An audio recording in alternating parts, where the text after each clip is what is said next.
안녕하세요. 결혼한 지 이제 1년 조금 지나가는 30대 주부입니다. 정말 다른 사람도 아니고 제가 이런 일로 남편과 싸우게 될 줄은 상상도 해본 적이 없었어요. 남편과 저는 맞벌이 부부입니다. 아직 자녀 계획도 없고 모아놓은 돈 대부분이 신혼집에 들어갔고 큰 대출까지 가지고 있는 형편이에요. 요즘 뉴스에서들 말하는 영끌족이라고 하면 이해가 빠를까 싶네요. 남편하고 시어머니 고집에 조금 무리해서 집을 구했습니다. 친정에서는 반대를 했어요. 아무리 맞벌이라지만 이자 부담까지 져가면서 살만한 집이냐고, 형편되는 집을 구하는 게 맞지 않냐고요. 저도 자가로 집을 소유하는 건 찬성했지만 무리해서까지 집을 사고 싶지는 않았어요. 그런데 시어머니께서 당신이 돈 얼마 보태신다고 하시며 시어머니가 봐놓은 시댁 근처에 있는 재건축 호재가 있다는 구축 아파트에 입주하게 되었어요. 그렇게 반반 결혼해 시어머니 앞으로 대출과 시어머니 돈 얼마에서 집을 매매하게 되었습니다. 대출은 남편과 제가 같이 갚고 대출을 다 갚을 때쯤 명의를 공동명의로 돌리기로 했어요. 반반 결혼이긴 하지만 시어머니께서 대출도 받으시고 돈을 더 부담하셨으니 명의 문제로는 저도 크게 불만이 없었습니다. 그리고 나중에 빚이 갚아지면 공동명의를 해주겠다 먼저 약속하셨으니 어쩌면 그게 당연하겠다 하는 생각도 들었어요. 그때는 몰랐어요. 저희가 최고점일 때 그 집에 들어갔다는 사실을요. 그냥 집값이 오르고 있었고 그 당시 제가 찾아봐도 재개발 호재 또한 인터넷 널리고 깔렸다 할 수 있을 정도로 퍼져 있었으니 제가 보기에도 조만간 재개발이 시작될 것 같았고 리모델링까지 싹 해서 새 집처럼 만들고 들어가니 그래도 내 집이라고 기분은 좋았습니다. 집값이 이렇게까지 떨어질 거라고는 생각도 못했으니까요. 그냥 긍정적으로 지금 세계적으로 힘든 시기라고들 하니까 이 시기가 지나면 다시 집값이 오르지 않겠나 하는 희망을 가지고 있습니다. 대출이자 갚아나가는 게 부담스럽기는 하지만 고정금리로 금리 낮을 때 대출을 받았으니 물가가 오른 건 몸에 와닿지만 아직까지 힘들다는 느낌은 받은 적이 없습니다. 설마 제가 집값 때문에 신세한탄 할 거였으면 제 이야기 주저리 떠들면서 사연도 보내지 않았을 거예요. 진짜 문제는 다른 곳에 있거든요. 결혼하고 얼마 지나지 않아서부터 계속된 일입니다. 신혼집을 시댁 근처에 얻었으니 어찌 보면 당연한 수순이었나 싶습니다. 제가 하는 일 특성상 바쁜 시기에는 야근이 엄청 잦거든요. 신혼 초에 제가 다니는 회사가 오히려 코로나 특수를 받아서 한동안 엄청나게 바빴습니다. 당연히 그만큼 저는 항상 퇴근이 늦는 편이었고 그래서 항상 남편이 저보다 먼저 퇴근해 있었어요. 몸이 너무 힘들기는 했지만 그나마 다행인 건 저희 회사가 다행히 야근한 부분에 있어서는 수당을 제대로 지급하는 회사였다는 거죠. 첫 달에 평소보다 2배 가까이 찍힌 월급을 보니 힘들어도 참고 다녀야겠다는 생각이 들었어요. 아무튼 그렇게 일에 지쳐 돌아오면 매일같이 남편한테 고마운 마음까지 들 정도였습니다. 왜냐하면 남편이 집안일을 다 해놓았었거든요. 청소며 빨래며 분리수거도 잘 되어 있었고 심지어 가끔씩은 저녁 식사까지 준비가 되어 있었습니다. 맞벌이다 보니 반찬은 보통 집 근처 반찬 가게에서 사놓고 밥만 지어서 반찬하고 챙겨 먹거나 했었거든요. 거기에 저는 당시 매일매일이 야근의 연속이었고 저 같은 경우에 한동안 매일같이 저녁 식사는 회사에서 해결하거나 밖에서 먹고 들어왔었으니 집에서 따로 식사를 할 필요가 없었어요. 그런데 냉장고나 가스레인지 위에는 항상 찌개라든지 육고기나 생선으로 만든 소위들 말하는 메인 반찬 같은 게 항상 준비되어 있었습니다. 남편 말로는 시어머니께서 음식을 넉넉하게 하시는 편이라 저희 먹으라고 음식을 매번 그렇게 챙겨주신다네요. 그래서 매일같이 자기가 퇴근길마다 밥동량에서 먹을 걸 얻어온다고 설명을 해줬어요. 저희 먹을 게 아니라 아들 먹이려고 딱 아들 저녁 먹을 만큼만 더 하셨구나 하는 생각이 들기는 했지만 아무튼 방법이 어쨌든 간에 밥도 알아서 잘 챙겨 먹고 제가 회사 일로 늦는 만큼 남편이 집안일을 잘 해놓고 있으니 당연히 고마운 마음이 들었을 수밖에요. 저 없으면 저녁 식사도 배달 음식 시켜 먹거나 아예 거르고 다닐 거라고 생각했는데 생각보다 야무지게 잘하고 있으니 제 입장에서는 당연히 고마울 수밖에요.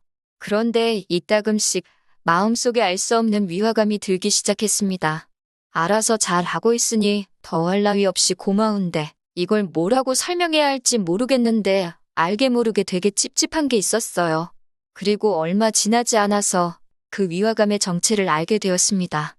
회사가 언제까지 바쁠 수가 없는 노릇이잖아요. 그렇게 1년 가까이 고생을 했더니 없어지지 않을 거라 생각했던 코로나도 지나가고 자연스럽게 회사 일도 줄어들게 되었어요. 저도 이제 더 이상 야근을 해야 할 필요가 없게 되었지요.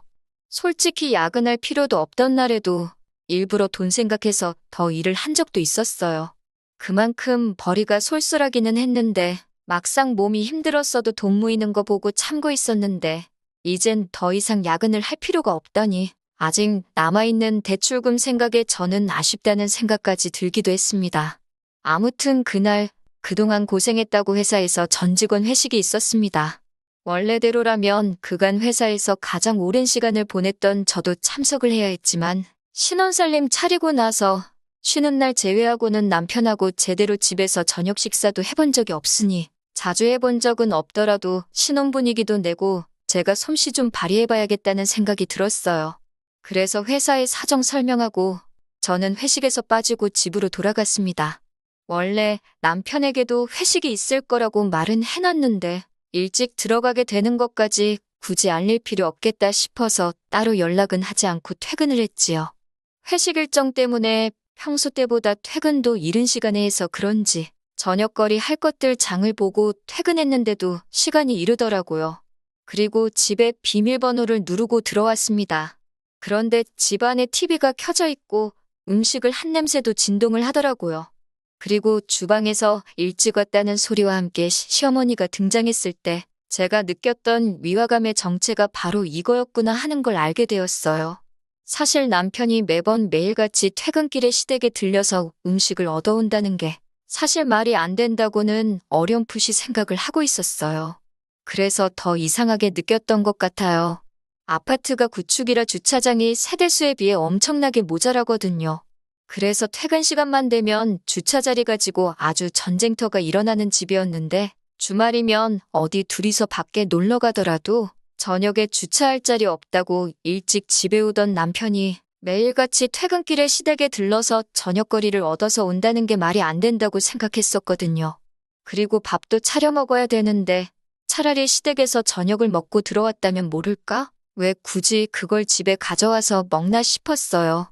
아니나 다를까 남편이 저녁거리를 얻어온다는 건 거짓말이었고 시어머니가 그동안 제가 야근으로 자리를 비운 동안 비어있는 신혼집에 들어와서 집안일이며 식사 준비며 다 해놓고 아들 저녁까지 먹이고 집에 가신다는 사실을 알게 된 거예요. 집안일 해놓은 것만 봐도 남편 솜씨가 아니란 걸 눈치챘어야 했는데 남편이 원래 꼼꼼한 성격도 아니고 출근할 때 들고 다니는 가방만 봐도 정리정돈 좋아하는 사람이 아니란 건 알 수 있거든요. 심지어 제 통장이나 조금 개인적인 걸 정리해두는 서랍장까지도 줄 맞춰서 정리를 해놓은 적이 있었어요. 여기까지 정리해주는 건 조금 오버하는 거 아닌가 싶기도 한 게 원래 자기 가방도 정리 안 해서 뭐가 됐든 두서없이 한 곳에다가 쑤셔박고 많은 사람이 제 서랍장 정리해놓은 거 보면 이런 재주가 있나 신기할 정도였어요. 그때 감탄을 할 게 아니라 그렇게 각 잡아놓고 정리해놓은 걸 봤을 때 이게 남편이 한 게 아니라는 걸 제가 눈치챘어야 했는데 어머님은 저를 보자마자 약간 적대적으로 나오시더라고요. 회식 간다더니 왜 벌써 왔냐는 식으로 물어보시더라고요. 회식을 안 간 건 둘째치고 제가 일 끝마치고 다른 데 간 것도 아니고 퇴근하고 제 집에 온 건데 왜 벌써 왔냐는 식으로 추궁을 당하니 기분이 참 그렇더라고요. 회식 불참하고 일찍 퇴근했다고 하니 더 캐묻지는 않으셨는데 얼마 안 지난 것 같은데 둘만 있는 게 그렇게 불편할 수가 없더라고요. 다행스럽게도 남편이 곧 퇴근을 해서 집에 돌아왔습니다. 남편도 자기보다 먼저 집에 돌아와 있는 저를 보고 적잖이 당황을 하더라고요. 말까지 떨면서 어떻게 상황을 정리해보려 하더라고요. 그리고 그동안 남편이 일에 지친 저를 위해서 불편을 감수하면서까지 해왔다고 생각했던 일들이 사실 남편이 한 건 하나도 없고 전부 다 시어머니가 하신 거라는 사실을 알게 되었어요. 설마 아닐 거라고 생각했던 게 현실이었다는 걸 알게 되니 머리가 띵 하더라고요. 자기도 그동안 석연찮은 구석이 있으니 자기가 다 해왔던 거라고 저에게 포장해서 말을 해왔던 거죠. 어머니가 자식 걱정에 집에 올 수도 있는 거 충분히 이해할 수 있는 일이라고 생각하지만 그동안 남편이 저에게는 사실을 말하지 않고 거짓말을 했다는 게 더 화가 났어요. 숨길 필요도 없는 일을 가지고 사소한 거짓말을 하는 건 신뢰의 문제잖아요? 그래서 시어머니는 빼고 남편을 방으로 데리고 들어와서 이게 다 무슨 일이냐고 추궁을 했어요. 남편은 마땅한 변명거리가 생각나지 않았는지 쩔쩔매면서 어떻게든 저를 이해시키기 위해 머리를 짜내고 있더라고요. 그런데 어머님이 방문을 벌컥 열고 들어오시더니 지금 이게 뭐 하는 짓이냐면서 저한테 다짜고짜 화를 내기 시작했습니다. 그러면서 저보고 이게 뭐 하는 짓이냐면서 시어미가 며느리 편하라고 와서 집안일도 다 해주고 있는데 고맙다고 그 자리에서 용돈은 못 줄 망정 지아비한테 잔소리를 하는 게 말이나 되냐고 오히려 저를 나무라시더군요. 시어머니가 가세를 하니 남편도 갑자기 기가 살아가지고는 어머님 말이 맞다고 네 할 일을 줄여준 건데 고맙다고는 못할 망정 왜 나한테 큰 소리를 치냐며 대려화를 내더라고요. 두 사람이 저러고 있는데 솔직히 어이가 없었어요. 제가 뭐 그동안 밖에서 놀다 왔나요? 똑같이 맞벌이 하고 있고 회사 일 때문에 늦게 들어온 건데 당연히 제가 해야 할 집안일을 시어머니가 대신 해준 거라고 저한테 한 소리 하는 게 말이 되는 상황은 아니잖아요? 따지고 보면 팔자에도 없는 집을 사버려서 제가 야근까지 해가며 돈 버는데 혈안이 되게 만든 게 누군데 큰 소린가 싶었어요. 맞벌이 부부가 당연히 집안일은 분담해서 해야 하는 게 맞지 않느냐고 하니 어떻게 아내가 돼서 남편한테 집안일을 시킬 생각을 하냐면서 아주 세상이 거꾸로 돌아간다고 어머님께서 한탄을 하시더군요. 아무리 시어머니를 앞에 두고 있다고 하더라도 이 부분은 저도 정확하게 짚고 넘어가고 싶었어요. 솔직히 남편이 저한테 말도 하지 않고 시어머니한테 비밀번호 알려준 것도 열받지만 며느리가 아니라 식모나 마찬가지라고 대놓고 말하는 시어머니나 전부 제가 기분 나빠하고 화를 내야 할 일투성이인데 역으로 저한테 뭐라고 하고 있는 거잖아요? 그냥 내내 하고 어머님 보내놓고 남편하고 한바탕 하는 방법도 있었지만 정확하게 하고 넘어가기 위해서 목소리를 높였지요. 반반 결혼했으니까 집안일도 똑같이 반반 해야 하는 거 아니냐고요. 그랬더니 빨래는 세탁기가 해주고 청소는 청소기가 해주고 밥은 밥솥이 해주는데 뭐가 어려운 일이냐면서 유세를 다 부리냐고 당신은 평생 해오신 일이라고 자랑처럼 말씀하시는 겁니다. 남자가 밖에서 돈 딱 벌어오고 여자가 집에서 남자 내조를 하는 게 맞다고 하시는데 세탁기랑 청소기랑 밥솥이 무슨 지 혼자 돌아가나요? 평생 식모살이 해오신 걸 자랑처럼 여기시고 식모살이 대물림 해줄 거면 신우한테나 해주지 왜 남의 집 자식인 저한테 하려고 하시냐 했어요. 결혼은 무슨 나 혼자 했냐고 남들처럼 대출 없이 집 한 채 턱턱 해줬으면 나라고 돈 몇 푼 벌겠다고 아침에 1시간 저녁에 1시간 닭장마냥 출퇴근길 지옥철 끼어 타서 출근하겠냐고 쏘아붙였죠. 쓸데없는 욕심에 형편에도 맞지 않는 집을 구하자고 해가지고 집값이 하루하루 뚝뚝 떨어지는 거 보면서 이자 갚는다고 돈 한 푼 더 벌기 위해 매일같이 야근하는 게 누구는 좋아서 하고 있겠냐고 막 소리를 고래고래 질렀습니다. 시어머니 그 말에 아무 대답도 못하고 저도 소리 지르다 보니 너무 열이 받고 억울해서 눈물이 다 나더라고요. 그 길로 방에 들어가 문 닫고 있으니 시어머니 나가는 소리가 들려왔습니다. 그리고 얼마 안 있어서 남편이 쭈뼛쭈뼛 방에 들어와서 저한테 미안하다고 사과하고 여기까지만 들으면 제가 시짜짓 하는 시어머니를 한 방 먹인 거나 마찬가지겠죠. 그런데 역시나 시어머니가 괜히 시어머니가 아니시네요. 저한테 속수무책으로 당하신 시어머니가 분했는지 다음 날 아주 커다란 칼을 갈고 돌아오셨습니다. 퇴근하고 왔더니 남편은 월차를 낸 건지 저보다 먼저 퇴근해 있었고 현관문 앞에 커다란 여행 가방이 하나 놓여 있었어요. 그리고 여행 가방의 주인인 시어머니는 저랑 남편이 서재로 쓰려고 꾸며놓은 방에 짐을 다 빼고 계시더군요. 남편은 자기 엄마 도와서 지네 엄마 누울 자리를 만들어주고 있었고요. 저한테 상의도 없이 이게 또 뭐 하시는 거냐고 곧바로 따져 물었습니다. 시어머니가 보면 모르겠냐고 하면서 당신 여기서 머물고 지낼 방을 만든다고 하시더라고요. 우리 집에 어머님 방이 왜 필요하냐 했더니 어머님이 이 집에 내 돈이 얼마나 들어가 있는지나 아느냐고 대번에 뭐라고 한마디 하시더군요. 이 집에 내 돈이 제일 많이 들어갔지 않았느냐고. 대부분이 어머님 앞으로 되어 있는 대출이기는 했지만 지분이 가장 많으니 내 집이나 마찬가지라고 우기는 거였어요. 그리고 이제는 10월드 갑질도 모자라서 돈으로 갑질을 시작하신 겁니다. 자기 말대로 안 하면 당장 이 집에 묶인 돈을 빼버리겠다고요. 어머님이 저렇게 강하게 나오는 건 그 돈이 지금 빠져버리면 당장 저희가 아쉬운 상황인 걸 너무나도 잘 알고 계시기 때문이기도 하고요.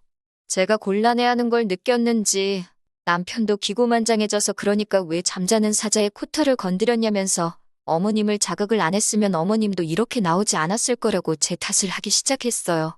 정말 억울했지만 이렇게 졸지에 어머님하고 같이 살아야 할 바에야 제가 제 고집을 빨리 꺾는 게 좋겠다고 생각을 했어요. 시어머니가 이대로 돈을 빼도 문제고 제가 남편한테 져주고 들어가는 모습을 보여주기 전까지는 분명히 이 집에 저렇게 눌러 살 계획이신 것 같은데 하루 종일 같이 지낼 바에야 저 출근해 있는 동안 왔다 가시는 게 낫지 하는 생각에 일단 먼저 어머님께 제가 잘못 생각한 것 같다고 말했습니다.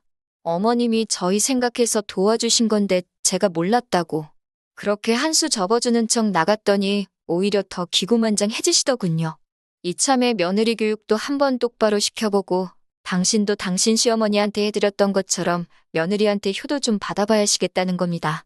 그러면서 앞으로 맞벌이하는 동안 간단한 집안일은 당신이 여태 해줬던 것처럼 도와주겠지만 자기도 낮에 고생한 만큼 저한테 매일같이 저녁상은 얻어먹고 가야겠으니 그렇게 알고 내일부터는 퇴근길에 저녁상 차릴 걸 장을 봐가지고 들어오라고 하시더군요. 정말 이 상황이 너무너무 싫으네요. 불행 중 다행인지 회사에 일이 생겨서 다시 야근을 하고 있는 실정이기는 한데 2주면 끝날 일이에요. 2주 뒤엔 팔자에도 없던 시어머니 수발을 들며 지낼 생각을 하니 아주 고민이 이만저만이 아닙니다. 남편 말 맞다나 대신 집안일 해주는 거였는데 제가 가만히만 있었으면 이런 일도 없었을 텐데 괜히 일을 키운 제 잘못인가 싶기도 하고. 그렇다고 어머님이 이 집이 내 집이나 마찬가지라고 제가 없는 빈집에 들어와서 제 물건을 뒤적뒤적거리는 걸 아는데도 모르는 척 하고 있으면 그건 그것대로 스트레스가 아닐까 싶고 야근하면서 좋은 해결 방법이 없나 생각해보는데 뾰족한 수가 떠오르지를 않네요. 그냥 갑자기 회사가 잘 돼서 잠잠해질 때까지 계속 야근만 시켰으면 좋겠을 따름입니다. 안녕하세요. 후기 및 최근 근황을 전해드립니다. 2주 정도는 회사 일로 피신해 있을 수 있을 줄 알았는데 예정보다 회사 일이 빨리 끝나서 말이에요. 그런데 도무지 집에 돌아가기가 싫더라고요. 그래서 야근 핑계대고 매일같이 회사에 남아 있었습니다. 그런데 아무리 생각해도 그 상황이 너무나 억울했던 거예요. 그런데 제 기분을 읽으셨는지 친정어머니한테서 전화가 왔어요. 한동안 제가 그런 일도 있고 해서 연락이 뜸했었거든요. 그리고 저도 모르게 현재 상황을 다 털어놓게 돼버렸네요. 괜히 걱정 끼쳐드리고 싶지 않아서 저 혼자 품고 가려고 했는데 친정 부모님은 제 말에 그런 말도 안 되는 게 어디 있냐고 분개하셨습니다. 그리고 곧장 저를 데리러 한달음에 오셨어요. 그리고는 같이 집으로 가자고 하시더군요. 저랑 남편의 일인데 괜히 제가 고집부리는 바람에 일을 크게 만든 것 같아 그러실 필요가 없다고 하니 친정 부모님께서 대번에 제가 잘못한 게 뭐가 있다고 일을 크게 만들었냐고 일 크게 만든 건 그 늙은 할망구 아니겠냐고 제 손을 잡아 끌으셨어요. 친정 부모님과 함께 집에 돌아가니 남편하고 둘이 오붓하게 저녁 식사하고 계시던 시어머니께서 깜짝 놀라시더군요. 그렇다고 당황하신 기색은 없고 여기까지는 왜 오셨냐 하는 듯이 나오셨어요. 친정 부모님께서 저한테 들은 상황을 말씀하시며 제가 한 말 중에 틀린 말이 있느냐고 물으셨고 시어머니도 당당하게 제가 한 말이 다 맞다고 하더라고요. 친정 부모님께서 애들 둘이 사는데 어른들이 껴서 이게 뭐하는 행동이시냐. 어떻게든 어려운 상황 이겨내고 잘해보려는 중이고 애들 삶인데 우리는 이만 빠져줍시다 좋게 좋게 말씀하시는데 시어머니는 그렇게는 못하겠다 하시더군요. 남자는 남자가 할 일이 있고 여자는 여자가 할 일이 있는데 제가 직무유기를 하고 맞벌이를 한다는 이유만으로 가장의 권한마저 넘보고 있는 데다가 시어머니까지 우습게 깔보고 있는다는 말도 안 되는 소리를 하시더라고요. 반반 결혼했는데 집안일 분담해서 하자는 게 가장의 권한을 넘보고 있는 건가요? 참으로 어이가 없었어요. 시어머니 돈이 들어갔다 했어도 그 돈의 대부분이 대출이고 같이 갚아나가고 있는데 자꾸 이 집을 자기 거라고 우기는 것도 어이가 없었어요. 친정 부모님께서 집에 돈 얼마 들어간 거 가지고 유세 부리고 그 돈으로 애들 겁주면 좋냐고 한마디 하니 시어머니께서 아이고 그럼 내 돈은 빼야겠네 하시며 빈정거리시는 겁니다. 애초에 반반 결혼하는 상황에 제 의견은 상관없이 형편에도 없는 집을 무리해서 구하라고 보탠 돈이면서 그걸 가지고 저렇게 나오니 진짜 어이가 없더라고요. 그런데 친정어머니께서 저한테 이 집에 남아있는 대출이 얼마냐고 물어보시더군요. 그러면서 그 4억은 당신들이 지금 당장 내주겠다고, 그러니까 이 집에서 당장 짐 빼서 나가고 애들 사는데 신경 끄고 지내시라 한마디 하셨어요. 그런 큰돈이 어딨어서 허세를 부리냐는 듯이 나오니 어차피 애들도 다 시집 장가 보냈고 당신들 서울에 집도 필요 없는데 그거 팔고 어디 한적한 곳으로 내려가셔도 된다는 겁니다. 어쨌든 그 돈은 집을 급매를 해서라도 마련할 테니 그렇게 알라고 하시는데 그때 시어머니도 그렇지만 저도 많이 놀랐어요. 이런 말도 안 되는 시어머니 고집의 친정부모님이 집까지 팔아야 하나? 그런 생각이 들더라고요. 그리고 이미 이 상황이 이렇게 개싸움으로 번질 때 시어머니가 저한테 답을 줬다는 걸 깨달은 거예요. 이 집이 아직 대출도 많이 남았고 돈 한 푼 아쉬운 상황에서 묶어놓은 돈이 빠졌을 때 아쉬운 게 저뿐만이 아니었다는 걸 말이죠. 당장 친정부모님께 그 돈 마련해 주실 필요 없다고 딱 잘라 말했습니다. 마침 시어머니, 아니, 저 아줌마도 자기 짐 챙겨서 집에 들어왔는데 뭘 더 볼 게 있냐. 그냥 내가 이 집에 들어간 내 돈 빼고 내 짐 빼서 이 집에서 나가는 게 더 빠르지 않겠냐 했어요. 이혼하자고 하는 말이죠. 이미 결혼할 때 내키지 않는 집을 계약한다고 대출도 시댁 앞으로 받고 명의도 남편 명의로 해뒀던 그 집이 오히려 약이 되었네요. 집값은 이미 결혼하자마자부터 내려가기 시작했고 이 집에 저 아줌마 돈만 묶여있는 게 아니잖아요? 제 돈도 들어가 있으니 말이죠.